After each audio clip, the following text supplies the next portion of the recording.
देखिए बच्चा, आज हम income determination and multiplier chapter start करेंगे। ठीक है, ये चैप्टर काफी इंटरेस्टिंग चैप्टर है बच्चा। ये पूरा एक्चुअली यूनिट ही बहुत इंटरेस्टिंग है। अगर आप इस यूनिट को देखें, एडीएस वाले यूनिट को, काफी इंटरेस्टिंग यूनिट है। और ये तीन चैप्टर्स कुल मिलाकर के नियरली 12 मार्क्स का वेटेज रखते हैं, है ना। तो ऑलमोस्ट ये जो पूरा यूनिट है जिसमें 3 चैप्टर्स हैं, तीनों ही बड़े इंटरेस्टिंग से चैप्टर्स हैं और बड़ा मजा आता है इनको पढ़ने में। तो हमारा जो चैप्टर है नेक्स्ट, वो है इनकम डिटर्मिनेशन एंड मल्टीप्लायर।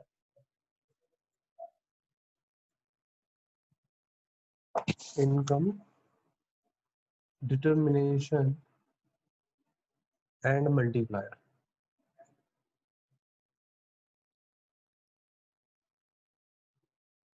तो वैसे तो ओल्ड बुक्स में ये चैप्टर नंबर 18 है, जहाँ पे हम ये दो चैप्टर्स मिक्स करके पढ़ते हैं। मतलब मैक्रो और माइक्रो जब हुआ करती थी, तो ये वाला चैप्टर होता था आपका 18 चैप्टर।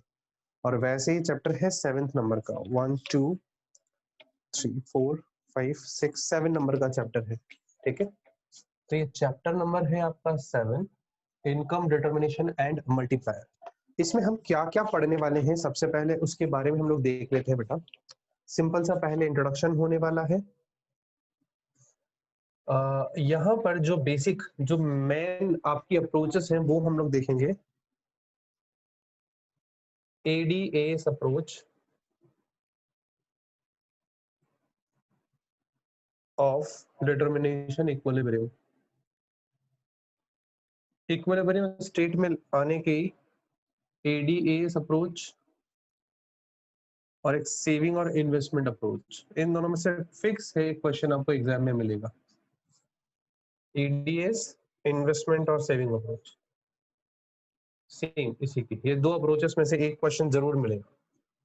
थर्ड फिर फुल एम्प्लॉयमेंट इक्विलिब्रियम,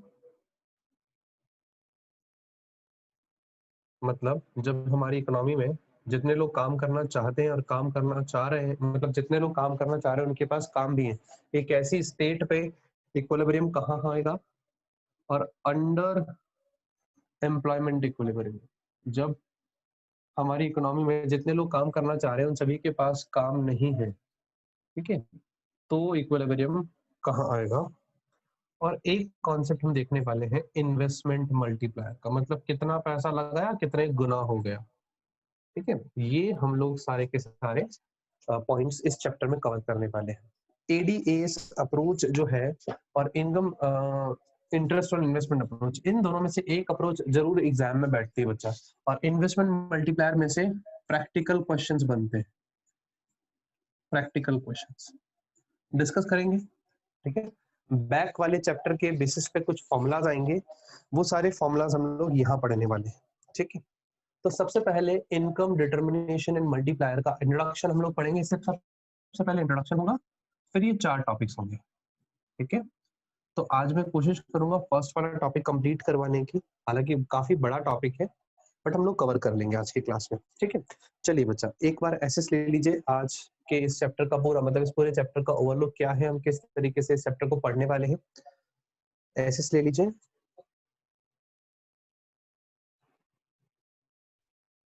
ले लिया होगा। चलिए इंट्रोडक्शन स्टार्ट करते हैं इस चैप्टर का हमारा। सबसे पहली बात बेटा, इस चैप्टर को पढ़ते टाइम आपको एक बात ध्यान रखनी है ना। इस चैप्टर में जब भी कभी हम लोग डिटरमाइन करेंगे इक्विलिब्रियम, तो वहां पर level of income, total output और एम्प्लॉयमेंट, इन तीनों का मतलब एक ही है, मतलब तीनों एक ही चीज है, तीनों की तीनों सिमिलर चीज है। नंबर एक, ठीक है।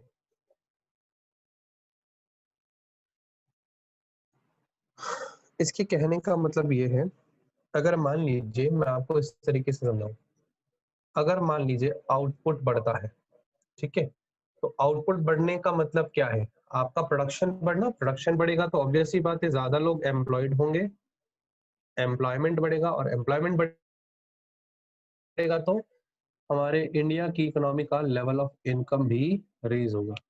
तो बात यही है कि इन तीनों का, ये तीनों एक दूसरे के साथ कनेक्टेड है। ठीक है, जब मैं लेवल ऑफ इनकम की बात कर रहा हूँ तो मैं नेशनल इनकम की बात कर रहा हूँ, जब मैं आउटपुट की बात कर रहा हूँ तो ओवरऑल प्रोडक्शन की बात कर रहा हूँ जो हमारी इकोनॉमी में हुआ है, और एम्प्लॉयमेंट की जब मैं बात करूंगा तो हमारी पूरी इकोनॉमी में जितने भी एम्प्लॉयड लोग हैं उनकी बात कर रहा हूँ। समझ गए? अच्छा जी। अब एक छोटा सा पॉइंट आता है कि इक्विलिब्रियम डिटर्मिनेशन ऑफ इक्विलिब्रियम का मतलब क्या है? डिटर्मिनेशन ऑफ इक्विलिब्रियम, यानी बच्चा हम इस चैप्टर में ये देखेंगे कि एक वो लेवल बताओ जहां हमारे नेशन की जो इनकम है वो सबसे मैक्सिमम होगी। एक वो लेवल जहां पे हमारे, एक ऐसी सिचुएशन बोल दीजिए, एक ऐसा लेवल बोल दीजिए जहां पे हमारी इकोनॉमी की जो इनकम है, नेशनल इनकम है, वो सबसे हाईएस्ट हो, हमारी इकोनॉमी में आउटपुट जो है वो सबसे हाईएस्ट हो, एम्प्लॉयमेंट जो है वो सबसे हाईएस्ट हो। तो एक ऐसा सिचुएशन, तो डिटर्मिनेशन ऑफ इक्विलिब्रियम का मतलब क्या है? यहाँ पर इक्विलिब्रियम के डिटर्मिनेशन का मतलब, मैंने इक्विलिब्रियम वर्ड का मतलब समझा दिया यहाँ पे, कि एक ऐसा स्टेज, एक ऐसा पॉइंट, एक ऐसा सिचुएशन जहां पर हमारी इंडिया की इकोनॉमी की नेशनल इनकम हाईएस्ट हो, एम्प्लॉयमेंट हाईएस्ट हो, और जो आउटपुट है वो हाईएस्ट हो। इसको कैसे फाइंड आउट किया जाता है, इसको हम समझाते हैं आपको। एक्चुअली इसको ना इन्होंने लिख नहीं रखा है किस तरीके से समझाते हैं, बट हाँ मैं आपको पूरा, इन्होंने डायरेक्टली एडीएस अप्रोच ही लिख दी है।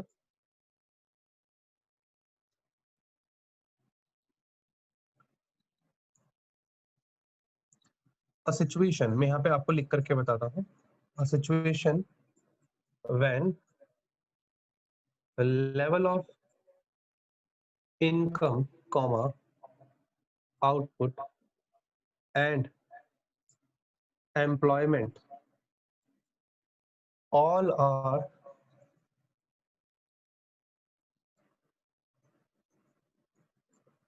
at a maximum point।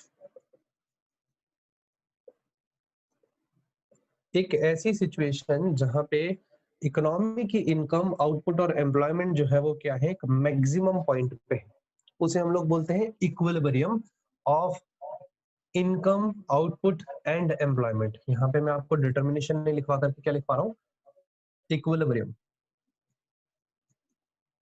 Equilibrium of income, employment and output.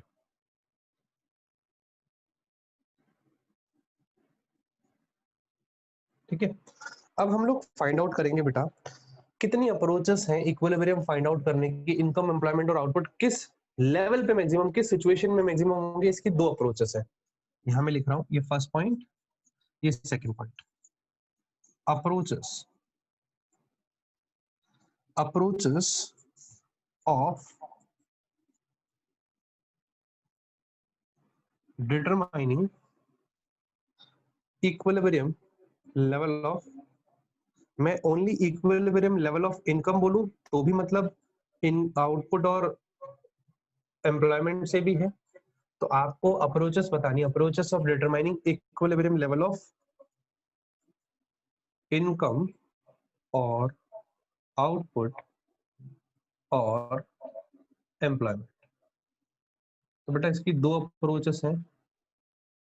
दो अप्रोचेस में पहली अप्रोच का नाम है एडीएस अप्रोच, जिसे हम लोग कहेंगे aggregate demand aggregate supply approach. आप पूरा फुल फॉर्म लिख लेना, आज हम यही टच करेंगे। दूसरा है सेविंग और इन्वेस्टमेंट अप्रोच, एस माइनस आई मत कर देना, सेविंग इन्वेस्टमेंट अप्रोच बोलते हैं इसे। ठीक है, एक बार एसएस ले लीजिए बच्चा इतना आपको। फिर हम लोग स्टार्ट कर रहे हैं एडीएस वाली अप्रोच। ये अप्रोच हमारे काम की है बच्चा बहुत।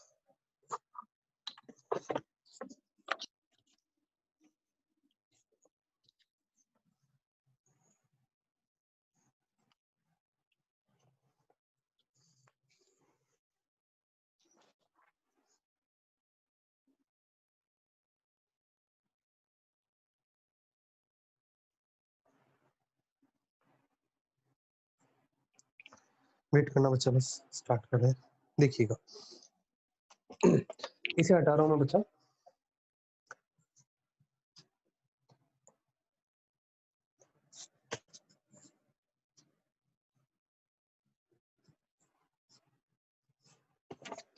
ADAS अप्रोच, फर्स्ट अप्रोच हमारी ADAS approach of determining equilibrium of income, output and employment. तो as per this approach, equilibrium level of income, employment and output is determined where aggregate demand, पूरा लिखते हैं aggregate demand and aggregate supply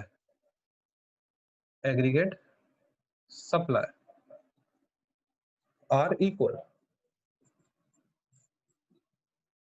or is equal, क्योंकि एक एक की बात करें, is equal,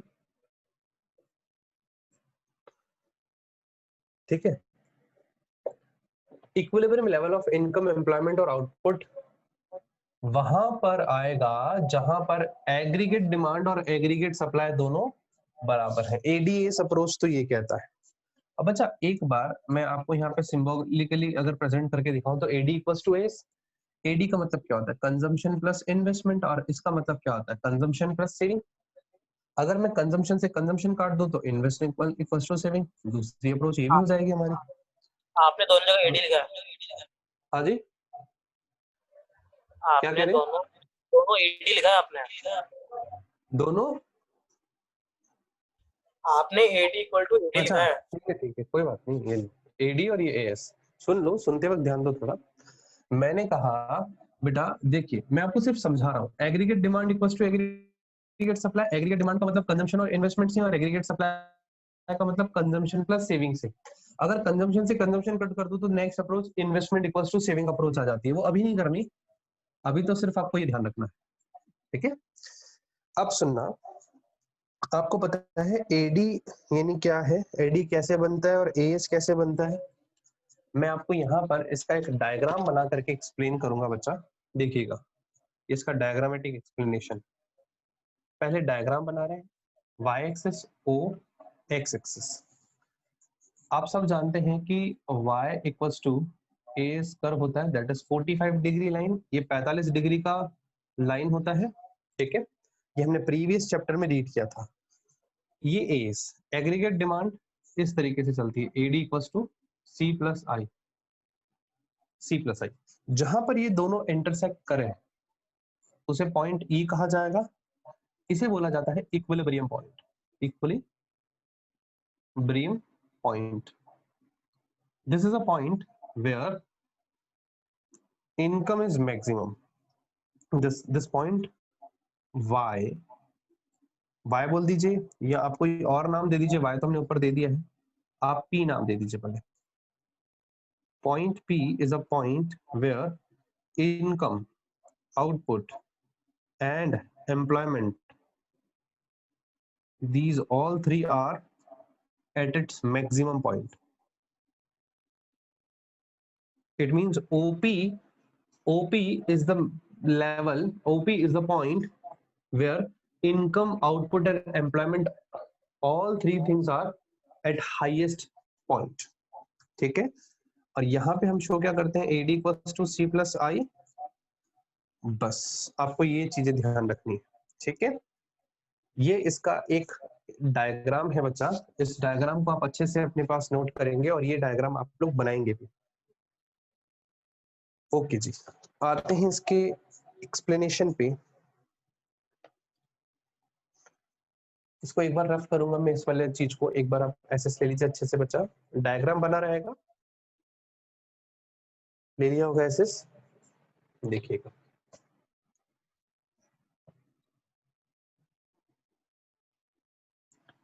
यहाँ पे सारा डायग्राम का रोल है। जिस बच्चे ने डायग्राम अच्छे से समझ लिया ना, उसको कभी कोई प्रॉब्लम नहीं आएगी।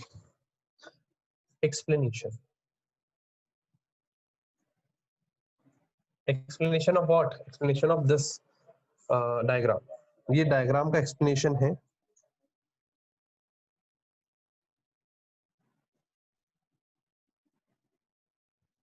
पॉइंट ई इज अ, पहले स्टार्टिंग ऐसे नहीं करते हैं, चलिए हम स्टार्ट करते हैं एडी और एस वाली कर्व से। यहाँ लिखता हूँ S curve is a straight 45 degree line, ठीक है। Second point is AD is AD is the sum total of AD is the sum total of consumption and investment.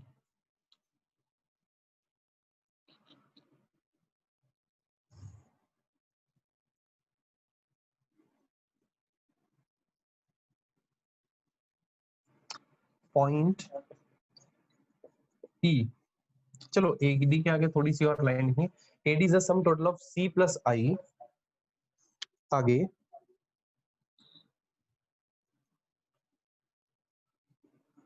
AD curve shows, AD curve हमें क्या बताता है देखना, the desired level of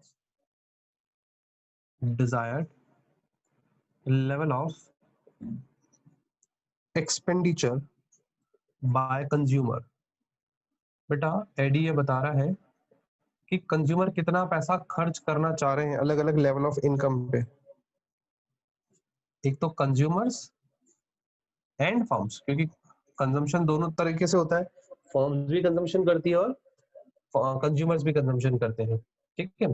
तो AD curve ये बताता है कि कितने लेवल पे, यानी डिजायर्ड लेवल ऑफ कंजम्पशन को शो करता है वो कंज्यूमर और फर्म के, ठीक है, कॉरस्पॉन्डिंग टू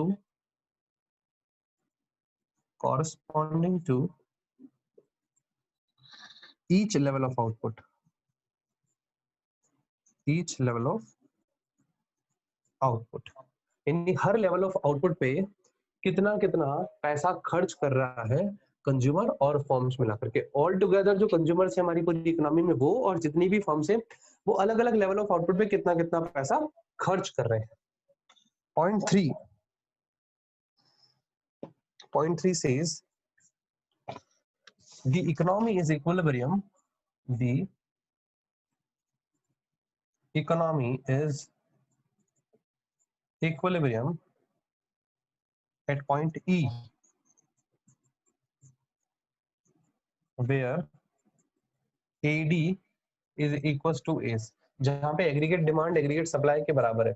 एक बार 3 पॉइंट समझ लीजिए, एस का 45 डिग्री का एक स्ट्रेट लाइन है, ठीक है।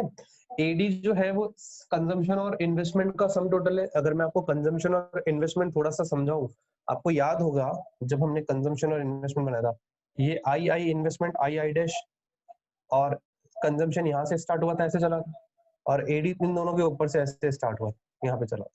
तो मैंने इन दोनों का टोटल मिला करके एडी लिख दिया, ठीक है। तो ये हमने पहले पढ़ा था।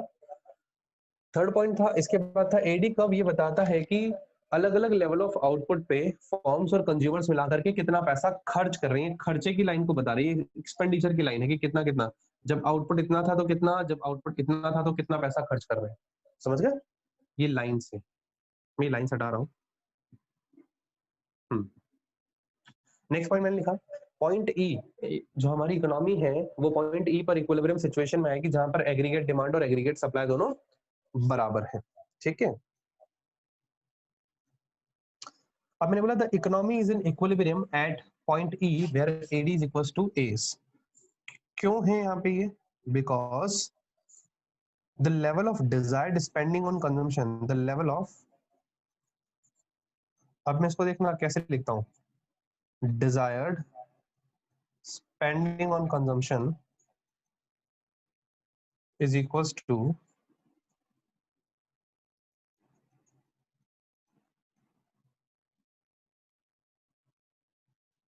desired level of consumption and investment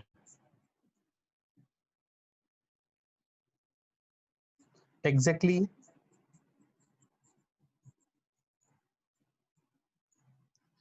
equals the level of total output and or income, total output or income। ये टोटल आउटपुट और इनकम की जो मैं बात कर रहा हूँ, वो बात कर रहा हूँ मैं ओपी वाले लेवल की, ठीक है, ये वाला लेवल। अब मैं बोल रहा हूँ इकोनॉमी इक्विलिब्रियम पॉइंट, इकोनॉमी का इक्विलिब्रियम पॉइंट ई होगा जहां पे एडी और एस बराबर है। एग्रीगेट डिमांड को मैंने क्या बोला, मैंने कहा जहां पर level of desired spending on consumption and investment, इसका मतलब aggregate demand, level of desired spending and consumption, मतलब जो भी जिस लेवल पे पैसा खर्च करने की डिजायर है, यानी कंजम्पशन पे जो पैसा खर्च हो रहा है, यानी हाउस होल्ड जो पैसा कंजम्पशन पे खर्च कर रहे हैं और फर्म्स जो पैसा इन्वेस्टमेंट पे खर्च कर रहे हैं, इन्वेस्टमेंट कर रही है, वो दोनों का टोटल एडी कहलाता है। सी प्लस आई बताया था ना, सी मतलब ये कंजम्पशन और आई मतलब इन्वेस्टमेंट। तो एडी जब इक्वल है, इक्वल किसके, लेवल ऑफ आउटपुट के। ये लेवल ऑफ आउटपुट क्या है, ये एएस की बात कर रहा है, एग्रीगेट सप्लाई। यहां पर ये पूरा एएस है, समझ गए क्या मेरी बात।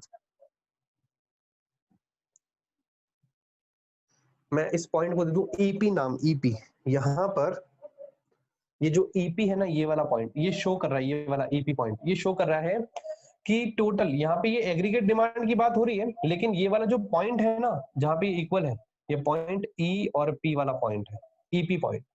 इस पॉइंट को मैं कहूंगा, ये वाला जो बीच का गैप है, इसे मैं कहूंगा कि जितना पैसा खर्च करने की इच्छा है कंज्यूमर्स की, यानी हाउस होल्ड्स की, और जो पैसा इन्वेस्ट कर रहे हैं फर्म्स, वो दोनों की दोनों लेवल ऑफ इनकम आउटपुट और एम्प्लॉयमेंट के बराबर, ठीक है। तो ये वाला हमारा 3 पॉइंट्स का एक्सप्लेनेशन होता है बच्चा इसका।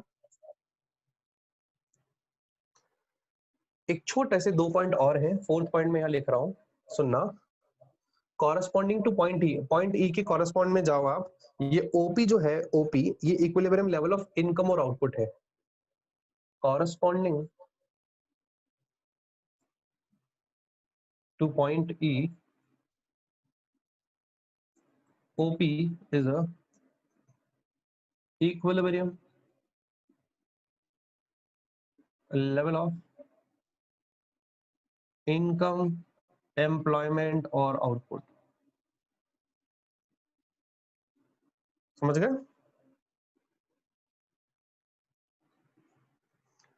अब बच्चा एक छोटी सी चीज और, अगर मान लीजिए किसी भी तरीके से एग्रीगेट डिमांड में कहीं शिफ्टिंग होती है, एग्रीगेट डिमांड नीचे की तरफ या ऊपर की तरफ थोड़ा सा हिल जाता है, डेरिवेट हो जाता है, तो इसको डेविएशन आता है अगर एग्रीगेट डिमांड में, तो बेटा इसको हम लोग एडजस्ट करेंगे। वो एडजस्टमेंट मैं आपको सिखाऊंगा, कल की क्लास में सिखाएंगे, आज की क्लास में बस इतना। तो एक बार हम लोग नटशेल में देखिए हमने क्या पढ़ा। बेटा हमने पढ़ा सिंपल सा, पहले income determination and multiplier chapter में हमें क्या पढ़ना है, हमने सबसे पहले यहाँ देखा कि हम इस चैप्टर में ये पढ़ने वाले हैं कि इक्विलिब्रियम लेवल कैसे फाइंड आउट करेंगे इकोनॉमी का, लेवल ऑफ इनकम, आउटपुट और एम्प्लॉयमेंट, यानी हमारी इकोनॉमी का equilibrium level of income, output और एम्प्लॉयमेंट कहाँ होगा, ये हम कैसे फाइंड आउट करेंगे। 2 अप्रोचेस हैं, एडीएस और सेविंग इन्वेस्टमेंट। एडीएस अप्रोच के according equilibrium level of income, output और एम्प्लॉयमेंट फाइंड आउट करने के लिए एग्रीगेट डिमांड और एग्रीगेट सप्लाई जहां बराबर होंगे, वही हमारा equilibrium level of income, output and employment होगा इस अप्रोच के अकॉर्डिंग। तो मैंने ये एक डायग्राम बनाया, ये इनकम कर्व, ये एडी कर्व, दोनों जहां इंटरसेक्ट कर रहे हैं, ये इक्विलिब्रियम पॉइंट लिख दिया इसको ई नाम, ठीक है। इसके एक्सप्लेनेशन में हमने 4 पॉइंट्स लिखे हैं। पहला पॉइंट, एएस कर्व एक स्ट्रेट लाइन है, आप देखेंगे ये 45 डिग्री का एक स्ट्रेट लाइन है। एडी कर्व कंजम्पशन और इन्वेस्टमेंट से मिल करके बना है। अब एडी कर्व में हमने और क्या लिखा है, एडी कर्व हमें ये बताता है कि अलग अलग लेवल ऑफ आउटपुट पे, अलग अलग लेवल ऑफ आउटपुट पे कंज्यूमर्स और फर्म्स कितना पैसा खर्च करने की डिजायर रखते हैं। फिर मैंने कहा हमारी इकोनॉमी का इक्विलिब्रियम पॉइंट ई पे आएगा जहां पर एडी और एएस दोनों बराबर है, ठीक है। एडी और एएस बराबर ही हमें क्या शो करता है, ये बताता है कि जो भी कंजम्पशन और इन्वेस्टमेंट का डिजायर्ड लेवल है स्पेंडिंग का, यानी जो पैसा कंज्यूमर्स खर्च कर रहे हैं अपने कंजम्पशन पे और फर्म्स खर्च कर रही है अपने इन्वेस्टमेंट पे, वो एग्जैक्टली इक्वल होगा लेवल ऑफ आउटपुट, इनकम और एम्प्लॉयमेंट के, यानी ये वाला लेवल ईपी, ठीक है। ईपी यानी I am saying this level and this level are equal, समझ गए। ये जो ईपी लेवल है उसको मैंने यहाँ लिखा है the level of desired spending on consumption and investment, ये इतना रुपया खर्च करने के लिए ready, this level and this are equal. आप समझो, एक बार देख लो, मैंने रफ डायग्राम बनाया, फिर भी आपको ये इक्वल इक्वल दिखेगा, ठीक है। लास्ट पॉइंट लिखा है पॉइंट ई के कॉरेस्पॉन्डेंस अगर आप ओपी को देखें तो यही हमारा equilibrium level of income, employment और आउटपुट का लेवल है। ठीक है बच्चा, यहीं पे हमारी क्लास खत्म होती है। एक बार आप एसएस ले लीजिए, बाकी चीजें इसका जो एडजस्टमेंट्स है एडी का कल डिस्कस करेंगे। सर ये वीडियो कब तक आएगी?